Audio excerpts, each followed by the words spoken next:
So hello and welcome friends. आज की जो ये वीडियो है ये है माइक्रोसॉफ्ट एक्सेस को लेकर के।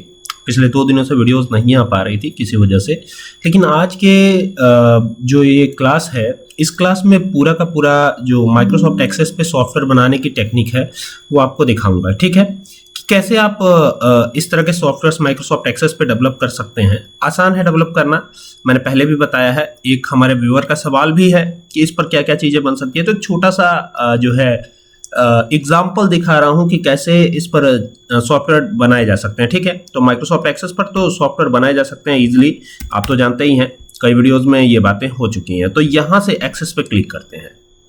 जैसे क्लिक किया आप देख सकते हैं यहाँ पर ये एक विंडो ओपन हो जाती है, और ये विंडो जब ओपन होगी देखिए ये हमारे टेम्पलेट हैं, ये सब देख रहे हैं, ये सब हमारे लिए टेम्पलेट हैं। लेकिन हम अपना खुद का कस्टमाइज सॉफ्टवेयर बनाएंगे। तो एक छोटा सा मैं यहाँ पे एग्जांपल आपको दिखाना चाहता हूँ। केवल यहाँ पे ब्लैंक डेटाबेस पे क्लिक करेंगे, जैसे ही क्लिक करेंगे तो ये आएगा इस तरीके से। अब यहाँ पर देखिए ये आप नाम चाहे तो चेंज कर सकते हैं, चाहे तो सेम भी रख सकते हैं, आपकी इच्छा। तो यहाँ पर डेटाबेस 7 आ रहा है, आप कोई भी नाम इसे दे सकते हैं। जैसे सपोज कीजिए कि यहाँ पर हम इसे नाम दे देते हैं शॉप, SHOP शॉप। तो ये शॉप नाम दे दिया, अब ये शॉप नाम से ही सेव हो जाएगा। अब देखिए ये बिल्कुल अलग है एक्सेल से। यहाँ पे क्लिक करेंगे, आप क्लिक ही नहीं कर पाएंगे। यहाँ पे देखिए क्लिक किया, कुछ लिखने की कोशिश की तो ये लिख पाएंगे। अब देखिए ये इस तरीके से आ रहा है, फील्ड 1 फील्ड 2, इसका कुछ जो है इंपॉर्टेंस आपको समझ में नहीं आएगा ऐसे। ये देखिए यहाँ पर हमने किया, तो अभी देखिए अब क्या करेंगे, यहाँ पे क्लिक किया तो देखिए ये जो है फील्ड 1 फील्ड 2 अपने आप ये बनता चला जा रहा है। तो अच्छा ये है कि इसको ऑर्गेनाइज्ड वे में लिखने के लिए हम यहाँ से जाएं, व्यू पे जाएं, ठीक है, और यहाँ से डिजाइन व्यू पे चले जाएं। अब देखिए टेबल का नाम आ रहा है, तो चूंकि हमने नाम दिया है डेटाबेस को शॉप, तो टेबल को नाम देते हैं शॉप टी। टी से टेबल होता है, SHOP करेंगे शॉप टी। तो ये हो गया शॉप टी, और एंटर कर देंगे। अब जैसे ही एंटर किया तो अब आप देख पा रहे होंगे कि इसकी स्थिति क्या बन रही है ना। अब यहाँ पे हम क्या करते हैं, प्रोडक्ट आईडी दे देते हैं। तो ये हो गया प्रोडक्ट, PROUD, ये इस तरीके से प्रोडक्ट आईडी कर देते हैं। ये हो गया प्रोडक्ट आईडी। अब इसका जो डेटा टाइप है ये हमने ऑटो नंबर रखा है। फायदा क्या है, देखिए इन सारे को डेटा टाइप बोलते हैं। क्या बोलते हैं, डेटा टाइप। तो ये सारे जो है डेटा टाइप हैं, और ये मैंने ऑटो नंबर रखा है प्रोडक्ट आईडी को। लेकिन यहाँ पर देखिएगा ये जो सेकंड वाला है इसका जो डेटा टाइप है इसको मैं चेंज कर रहा हूं। यहाँ पर डेटा टाइप भी चेंज कर रहा हूं और फील्ड का नेम भी चेंज कर रहा हूं। यहाँ पे देखिए मैं लिखूंगा नेम अंडरस्कोर लगा के लिखेंगे ऑफ अंडरस्कोर प्रोडक्ट। तो ये हो गया नेम ऑफ प्रोडक्ट, ठीक है, शॉर्ट टेक्स्ट रखा हुआ है। और यहां से चल के इसको हम करेंगे प्राइस इसकी। अच्छा, प्राइस का जो डेटा टाइप है ये आपको SQL में देखने को नहीं मिलेगा, ये आपको माइक्रोसॉफ्ट एक्सेस में ही मिलेगा। देखिए यहाँ पर करेंसी नाम का एक डेटा टाइप आपको मिल जाता है। तो इंडियन करेंसी में जो भी लिखेगा वो इंडियन करेंसी में लिखेगा, है ना। अब इसके बाद क्या करते हैं, यहाँ पे क्वांटिटी कर देते हैं। क्वांटिटी हो गई, कितना लिया, 1 लिया, 2 लिया, 10 लिया, ठीक है। इसको डेसिमल बनाने के लिए ना इसको नंबर बना करके, और यहाँ से देखिए ये जो आ रहा है ना फील्ड प्रॉपर्टीज, यहाँ पर आकर के आप इसे बना दीजिएगा जनरल। ये जो लॉन्ग इंटीजर है इसको आप बना दीजिएगा क्या, डबल। तो यहां से स्क्रॉल करिएगा और यहाँ पे देखिए डबल आपको मिल जाता है। तो डबल बना देंगे तो ये फायदा रहेगा कि ये पॉइंट में भी आपको एंटर करने की इजाजत दे देगा, ठीक है। अब यहां पर चल करके क्वेरी हमें बनानी है, लेकिन क्वेरी हम यहां से नहीं बनाएंगे। क्वेरी को बनाने के लिए हम जो है क्वेरी बना करके तब काम करेंगे, ऐसे नहीं। यहां से हालांकि आप यूज कर सकते हैं, यहां पर आपको एक डेटा टाइप भी मिलता है जिसको कैलकुलेटेड कहते हैं। तो लेकिन कैलकुलेटेड का इस्तेमाल हम नहीं कर रहे हैं, क्योंकि कई बार स्टूडेंट्स माइक्रोसॉफ्ट एक्सेस 2007 यूज कर रहे होते हैं। मैं तो 365 यूज कर रहा हूं, और कई बार बच्चे 2007 ही यूज करते हैं, तो उनको दिक्कत होती है ना। तो अब देखिए ये हो गया। अब यहाँ पर देखिए some data you may lost, तो यहाँ पे ओके कर दीजिए, कोई दिक्कत नहीं है। तो ये हो गया। अब यहाँ पर जो है प्रोडक्ट आईडी देख सकते हैं ऑटोमेटिक ये जनरेट कर रहा है, और यहाँ पर जो नेम हमने दिए थे वो सब आए हुए हैं। तो ये सब हटा करके यहाँ प्रोडक्ट का नेम देंगे। तो सपोज कीजिए कि प्रोडक्ट का नेम हम दे रहे हैं पावर केबल, ये लिखा हमने पावर केबल, और पावर केबल की कीमत कितनी है, मान लीजिए 200 रुपए का पावर केबल है। क्वांटिटी कितनी है, क्वांटिटी 100 है ना। यहाँ पर आपको टोटल होता हुआ नजर नहीं आएगा, क्योंकि हमने किया ही नहीं है, तो कहां से होगा। अभी यहां पर आते हैं फिर। अब यहां पर जैसे ही आते हैं तो यहां पे लिखेंगे HDMI केबल, ठीक है। तो ये हो गया HDMI केबल। अब HDMI केबल की कीमत कितनी है, तो यहाँ 150 रुपए दे देते हैं। देखिए ये रुपीज में भी आ रहा है, देख रहे हैं, ये रुपीज में भी आना शुरू हो गया। ये देखिए, अब देखिए यहां पर आए। अब यहां पे जैसे ही थर्ड वाले पे आते हैं तो थर्ड वाले पे हमें क्या करना है, थर्ड वाले पे अगला जो प्रोडक्ट है वो आएगा। जैसे मान लीजिए हम करते हैं यहाँ पे लैपटॉप। अब एक लैपटॉप है आसूस का, तो यहाँ पे आसूस नाम दे देते हैं, तो ये हो गया। अब यहाँ पर इसकी कीमत आएगी, तो जैसे मान लीजिए 45,000 रुपए कीमत है एक की, ये डाल दिया हमने। और यहाँ पे 4 लैपटॉप की बात है, तो ये इस तरीके से करते चले जाएंगे। इसी तरीके से यहाँ पर फोर्थ वाले पे आएंगे तो लैपटॉप फिर लिखते हैं, और ये लैपटॉप किसका है, तो ये लैपटॉप है लेनोवो का, LENEVO, ये हो गया, है ना। तो ये हो गया। अब ये लैपटॉप कितने का है, 60,000 रुपए का है। कितने का है, 60,000 रुपए, तो ये हो गया। और यहाँ पर कितनी अमाउंट कितनी है, तो 6 है, देख रहे हैं। तो ये फायदा है। अब देखिए मैंने जो डबल डेटा टाइप लिया था उसका एक और एडवांटेज है, हालांकि यहाँ पर उसका कोई काम अभी होता हुआ नजर नहीं आ रहा है, लेकिन हो सकता है कि मैं भविष्य में काम लगे उसका, तो हम उसका यूज भी करेंगे। लेकिन यहाँ पर कैसे काम करेंगे, जैसे मान लीजिए कि कोई चीज है और आपको पॉइंट में लिखनी है। सपोज कीजिए कि यहाँ पे मैं कर देता हूँ सूजी, ये हो गया। और सूजी है 5 किलो। अब मान लीजिए कि 5 किलो के बजाय 5.5 किलो भी हो सकता है, लेकिन प्राइस कितनी है, 50 रुपए किलो, ये दे दिया हमने। अब 5 किलो के बजाय 5.5 किलो हुआ, तो 5.50 आप लिख सकते हो आराम से, कोई दिक्कत नहीं है, देख रहे हैं। तो इसीलिए मैंने ये डबल डेटा टाइप का यूज किया है। अब ये काम हो गया है। अब यहां से इसको क्लोज करते हैं सेव करके। सॉफ्टी जो टेबल थी, अब देखिए यहाँ पे नजर आ रही है, और इसको जब भी ओपन करेंगे तो ये ऐसे ही आपको दिखेगी, ठीक है। इसको क्लोज करते हैं। अब क्वेरी बनाएंगे, तो क्रिएट पे चल के और क्वेरी डिजाइन, ये देखिए क्वेरी डिजाइन देख रहे हैं, इसी पे आपको जाना है। और टेबल आपको नजर आएगी एकदम दाहिने साइड। और अगर आप 2007 यूज करेंगे तो आपको क्वेरी यहीं पे नजर आ जाएगी। अब यहां से हम इसको ड्रैग कर लेते हैं। ये जो टेबल, पहले तो ये ध्यान रखिएगा टेबल पर रहना चाहिए, यहां से खींचिएगा और इसको ड्रैग करके इधर लाइएगा। और अब ऊपर वाले पे क्लिक कीजिएगा, यानी शॉपटी जो हेडिंग बनी हुई है, और यहां से ड्रैग करते हुए यहां तक सारे फील्ड आपको नजर आ जाएंगे नीचे। अब यहां पर हमको क्या करना है, यहाँ पे टोटल इसका करना है, तो यहाँ पे कर देते हैं, एक फील्ड का नाम दे देते हैं टोटल प्राइस। अच्छा, थोड़ा सा जूम भी करता हूं ताकि आपको देखने में सुविधा हो, आराम से आप देख पाए। ये हुआ। और फॉन्ट की साइज थोड़ा बढ़ा देते हैं। अब आपको देखने में कोई दिक्कत नहीं होगी। यहां से ओके करते हैं, ये देखिए ये थोड़ा सा बड़ा हो गया। अब यहाँ पे टोटल प्राइस, टोटल PRICE, इस फील्ड को नाम दे दिया टोटल प्राइस, PRICE करेंगे। और यहाँ पे एक कॉलन लगाएंगे और स्क्वायर ब्रैकेट बनाएंगे। स्क्वायर ब्रैकेट बनाने के बाद क्या करना है, प्राइस को मल्टीप्लाई कर देना, PRICE प्राइस मल्टीप्लाई बाई क्या करेंगे, क्वांटिटी, QTY, ये हो गया। और इसको बंद करेंगे और यहां से ओके कर देंगे, तो ये हो गया। अब ये करने के बाद यहां से रन पे क्लिक करेंगे, तो ये रन पे क्लिक कर दिया। और रन पे जैसे ही क्लिक किया तो आप देखेंगे कि ये पूरा डिटेल आपको बनता हुआ नजर आएगा, ठीक है। अब देखिए ये पूरा डिटेल आपका आ रहा है, तो कुछ इस तरीके से ये हो जाएगा। अब बात करनी है कि ये तो हो गया। अब इसको यहां से जो है क्वेरी को यहां से राइट क्लिक करके सेव पे क्लिक करेंगे। सेव पे क्लिक करेंगे तो ये आएगा ऐसे। अब जैसे ही ये आएगा तो अब इसको एक और नाम शॉप क्यू नाम देंगे, शॉप SHOP शॉप, यहां पे देखिए SHOP शॉप क्यू कर देंगे, क्यू, तो ये हो गया। अब एंटर कर देंगे, तो शॉप क्यू करने से क्या हुआ कि ये जो है शॉप क्यू नाम से क्वेरी हमारी सेव हो जाएगी। लेकिन अभी यहां पर थोड़ा सा रुकना होगा हमको। ये यहां पे क्रिएट पे चलेंगे और यहां से आएंगे फॉर्म डिजाइन पर, या ब्लैंक फॉर्म भी ले सकते हैं या विजार्ड से भी जा सकते हैं, ठीक है। तो फिलहाल हम ब्लैंक फॉर्म ले लेते हैं। ब्लैंक फॉर्म ये ले लिया। अब जैसे ही ब्लैंक फॉर्म लेंगे ना तो यहां पर आपको ये दिखाई पड़ेगा, ये देख रहे हैं show tables, show all tables यहां पे आ रहा है। डबल क्लिक करिएगा तो ये टेबल आपको नजर आएगा। लेकिन हम यहां पर ब्लैंक फॉर्म नहीं लेने जा रहे हैं, हम ऐसा सेटिंग करेंगे। ये देखिए क्रिएट पे जाएंगे और यहां पे देखिए फॉर्म डिजाइन दिया गया है, तो फॉर्म डिजाइन पे एक बार चलते हैं। तो फॉर्म डिजाइन पे भी जाएंगे ना तो ये चीज नजर आएगी आपको, ये देख रहे हैं शॉप टी नजर आ रही है कि नहीं। लेकिन दिक्कत हमारे साथ ये है कि हमने क्वेरी बना रखी है, तो क्वेरी को कैसे लेके आएंगे। तो देखिए यहां से क्रिएट पे जाइएगा, देन यहां से फॉर्म विजार्ड पे जाइएगा और विजार्ड से जाकर के देखिए शॉप टी हमारे टेबल का नाम है, शॉप क्यू हमारे जो क्वेरी हमने बनाई थी उसका नाम है। तो यहां से जाकर के और product ID, name of product, price, quantity, total price, ये सब लेके आ जाइएगा और यहां से नेक्स्ट करिएगा। और डेटा किस फॉर्मेट में चाहिए वो देख लीजिएगा, फिलहाल मैंने बाय डिफॉल्ट रखा हुआ है। और ये जो है चूंकि है ये फॉर्म, तो यहाँ पे फॉर्म के लिए मैं F यहाँ पे कर देता हूँ।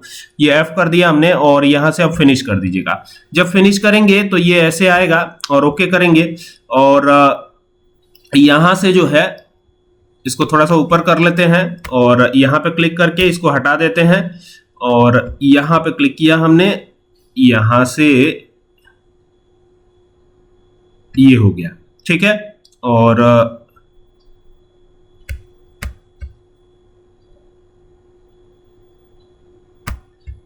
इसको थोड़ा सा सीधा कर लीजिएगा, मतलब अरेंज वे में करने के लिए इसको हमें थोड़ा सा, ताकि ये सब बराबर बराबर दिखे, इस वजह से ऐसा कर रहा हूं।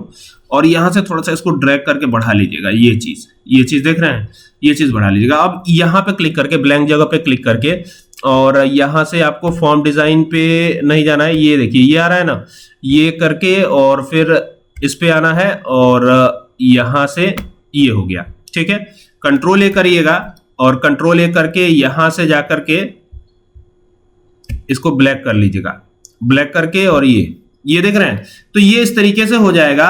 और ये होने के बाद आपको क्या करना है, ये होने के बाद आपको फॉर्म डिजाइन पे जाना है और फॉर्म डिजाइन पे जाके ये देखिए, ये जो देख रहे हैं ना, ये देखिए कॉम्बो बॉक्स, एक कॉम्बो भी बना लेंगे हम। तो कॉम्बो बनाने के लिए इस पे क्लिक करिएगा, क्लिक करके यहां से ड्रैग करवा लीजिएगा, ये ड्रैग ऐसे करवाएंगे आप, ठीक है। ये देखिए ये ड्रैग ऐसे करवाएंगे और ये जो आ रहा है ना, इसमें तीसरा वाला ऑप्शन चूज कीजिएगा और यहां से नेक्स्ट करिएगा। और नेक्स्ट करके, चूंकि हम प्रोडक्ट आईडी के बेस पे सर्च करेंगे तो प्रोडक्ट आईडी इसमें हमने चूज कर लिया। प्रोडक्ट आईडी के पास एक यूनिक फील्ड भी है, दैट्स वाई इसको चूज करने का रीजन ये भी है। और यहां पर इसको फिनिश कर दीजिएगा ऐसे। तो ये भी हो गया काम।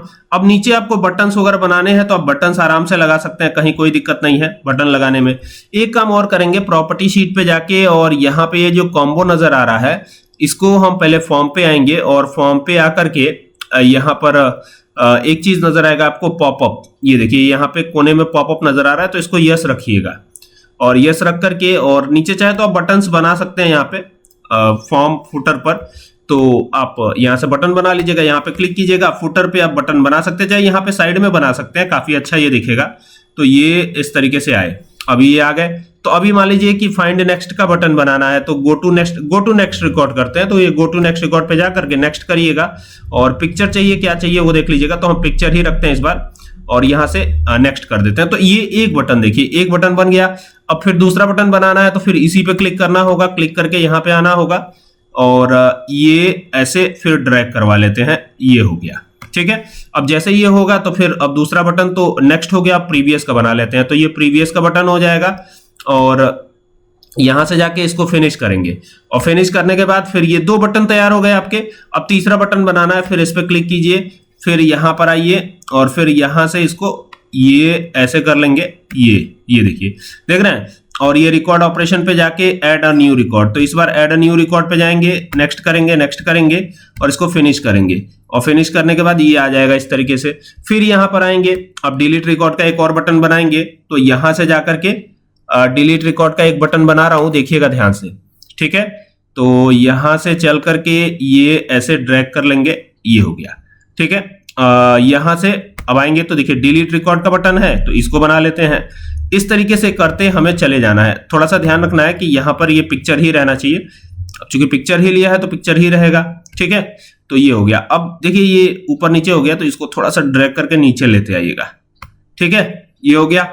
अब इस तरीके से करना है आपको और इस तरीके से आपकी सारी चीजें हो जाएंगी, बहुत इजीली हो जाएंगी, कोई दिक्कत नहीं है, ठीक है। अब इसको एक बार सेव करते हैं, और भी बटन्स बनाना चाहते हैं आप बना सकते हैं, नो डाउट, ठीक है। तो ये हमने ऑलरेडी शॉप के नाम से सेव कर रखा है। अब इस पे क्लिक करेंगे तो हमें दिखेगा ये देख रहे हैं, ये इस तरीके से दिखेगा और इसको बड़ा भी कर सकते हैं आप ऐसे। अब देखिए ये जो है, यहां से जाएंगे तो ये आपका आप देख सकते हैं, यहां पे क्लिक करने से क्या होगा, ये क्लिक किया तो सेकंड नंबर आ गया, थर्ड नंबर, ऐसे करके ये आता चला जाएगा। यहां पे देखिए थर्ड हो गया। अब थर्ड के अकॉर्डिंग आपका प्रोडक्ट नेम भी चेंज होगा, इसी के अकॉर्डिंग आपका प्राइस वगैरह भी चेंज हो जाएगा। ये फोर्थ हो गया, ये 5 हो गया, देख रहे हैं। और इससे जाने से प्रीवियस हो जाएगा, ये प्रीवियस, देखिए ये प्रीवियस होता चला जा रहा है। अच्छा, इसका क्या फायदा है, यहां से जो भी चूज करेंगे वही केवल नजर आएगा। 5 चूज किया तो 5 वाला ही केवल डिटेल नजर आएगा। तो ये आपने कर लिया, ये आपने कर लिया। तो अभी इसको क्लोज करने की जरूरत है। और इसके बाद क्या करना है, इसके बाद हमें रिपोर्ट डिजाइन करना है। तो क्रिएट पे जाके और यहां से विजार्ड से आप जा सकते हैं, ये जो विजार्ड दिया है यहां से जाइएगा। और अब चूंकि हमने क्वेरी के बेस पे सारा काम किया है, तो यहाँ पे क्वेरी ही लेना होगा, ठीक है ना, क्वेरी ही लेना होगा। और इसको भी डिजाइन करने के पहले हम एक काम करते हैं, हम सीधा चलते हैं क्रिएट पर और क्वेरी विजार्ड पे चलते हैं। तो विजार्ड पे आए और विजार्ड पे आके आपको सिंपल क्वेरी विजार्ड ही रखना है और यहाँ से ओके करना है।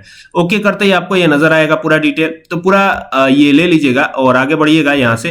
अच्छा, एक चीज और ध्यान रखिएगा, चूंकि हमें क्वेरी के बेस पे ही रखना है, ये सारी चीजें क्वेरी के बेस पे करनी है, तो यहां से क्वेरी ही लेना होगा, ये इसका कोई काम नहीं है। तो इसको हटा दीजिएगा, इसको हम कैंसिल करते हैं और वापिस से आते हैं और क्वेरी विजार्ड पे आते हैं। ये क्वेरी विजार्ड आ गया, सिंपल क्वेरी विजार्ड फिर से, और ये देखिएगा ये टेबल नहीं क्वेरी चाहिए, तो ये क्वेरी पे आके और यहाँ से प्रोडक्ट आईडी, फिर name of product, price, quantity, total price, ये ले लिया। फिर यहाँ से ओके करिएगा, फिर यहाँ से नेक्स्ट करिएगा और नेक्स्ट करके मॉडिफाई डिजाइन पे चले जाइएगा और शॉप क्यू क्वेरी के नाम से आ रहा है, तो बस ये देखना है, ये ऐसे आ जाएगा। और जैसे ही आएगा ना, तो यहाँ पर आपको क्राइटेरिया में आकर के कुछ काम करने हैं। जैसे यहाँ हम फॉर्म के अंदर देखने जा रहे हैं, फॉर्म हमने ऑलरेडी बनाया है शॉप ऐप नाम से। देखिए यहाँ पर आपको शॉप ऐप नाम से फॉर्म भी दिखाई देगा। अब यहां से एक एक्सक्लेमेशन लगाइएगा, चूंकि शॉप ऐप के ही अंदर खोजना है तो शॉप ऐप आ जाएगा ये। फिर यहाँ पे एक और एक्सक्लेमेशन दीजिएगा और इस बार क्या करेंगे, यहां पर किसके बेस पे खोजना चाहते हैं, तो जैसे हम खोजना चाहते हैं प्रोडक्ट आईडी के बेस पर, तो यहां पर आपको प्रोडक्ट आईडी पी प्रेस करते ही सारे उससे रिलेटेड नेम डिस्प्ले हो जाएंगे। तो हमें यहां पे प्रोडक्ट आईडी ही लेना है, तो ये प्रोडक्ट आईडी ले लिया, तो ये काम हो गया। अब यहां से इसको सेव करिएगा और इसी के बेस पर शॉप क्यू क्वेरी के बेस पर अब आप रिपोर्ट डिजाइन कीजिएगा। तो आपको सिंपली वो रिपोर्ट आपको ही केवल वही रिपोर्ट नजर आएगी, शॉप क्यू क्वेरी वाली। तो उससे फायदा ये होगा कि आपका रिपोर्ट डिजाइन करने में काफी आसानी हो जाएगी। तो यहां से रिपोर्ट विजार्ड पे जाके अब देखिए इसमें शॉप क्यू क्वेरी भी आएगी, तो देखिए ये आ रहा है। तो यहां पे जाकर के और यहां पे इसको नेक्स्ट करके इस तरीके से आके और अब यहां से नेक्स्ट करिएगा और ध्यान रखिएगा कि प्रायोरिटी प्रोडक्ट आईडी को देनी है। नेक्स्ट करिएगा और ये देखिएगा ये हो गया आपका, इसको ब्लॉक कर देंगे, ब्लॉक में रखेंगे हम, ठीक है। और यहां से नेक्स्ट करके और चूंकि ये रिपोर्ट है तो शॉप क्यू क्वेरी हटा देते हैं और शॉप क्यू आर कर देते हैं, आर से रिपोर्ट हो जाएगा, ये आर कर दिया हमने। और यहां पर देखेंगे तो ये आ गया। अब इसका फायदा क्या है, देखिए यहां पर जैसे ही हमने एंटर किया ना, तो कह रहा पैरामीटर आप एंटर कीजिए। तो अगर हमने यहाँ पे 3 दिया और एंटर किया, तो आप देखिए 3 वाले का आपको रिपोर्ट देखने को मिल जाता है, ठीक है। इस रिपोर्ट को और भी ज्यादा ऑर्गेनाइज्ड बनाया जा सकता है, लेकिन मैं इसको अगले वीडियो में बताऊंगा कि कैसे रिपोर्ट को ऑर्गेनाइज्ड बनाना है, ठीक है, इसी सेम चीज को, ठीक है। तो अब देखिए यहां पर इसको वापस से क्लोज किया, अब ये रिपोर्ट क्लोज करी हमने, फिर दोबारा से रिपोर्ट ओपन किया, तो ये आपसे पूछेगा कि आपको कौन से आईडी वाले का देखना है। तो आईडी आपको पता ही है 2 से स्टार्ट है, तो यहां पे अगर 4 वाले का देखना है तो केवल 4 वाले का डिटेल आएगा। देखिए केवल 4 वाले का ही डिटेल आपको आता हुआ नजर आ रहा है, देखिए। और अगर मान लीजिए कि 5 वाले का देखना है तो फिर यहां पे डबल क्लिक कीजिए, इसको बंद कर दीजिए, इसको बंद कीजिए और ये जो हमने रिपोर्ट बनाई है इस पे जाकर डबल क्लिक कीजिए और डबल क्लिक करते ही आप देखेंगे आ जाएगा। और फिर यहां पर आप जैसे मान लीजिए कि हमको 2 वाले का देखना है, तो ये 2 लिखिए, एंटर करिए, देखिए 2 वाले का ही डिटेल आएगा, आपको देख रहे हैं। तो ये सॉफ्टवेयर बनाना काफी इजी है और अब इसको प्रिंट आउट दे सकते हैं आप, कंट्रोल पी करके प्रिंट आउट दे दीजिएगा जब बन जाए आपका रिपोर्ट। तो आसान है ना। देखिए मैंने इसमें कोई भी वीवीए नहीं यूज किया है, ना ही कोई कॉम्प्लेक्सिटी यूज की है, सिंपल वे में आप बना पाएंगे सॉफ्टवेयर, ठीक है। आई होप कि आपको बात समझ में आई होगी, इससे रिलेटेड वीडियोस आती रहेंगी, ठीक है। तो उम्मीद करता हूं वीडियो अच्छी लगेगी, वीडियो अच्छी लगे तो इसे शेयर करें। Thank you for watching this video.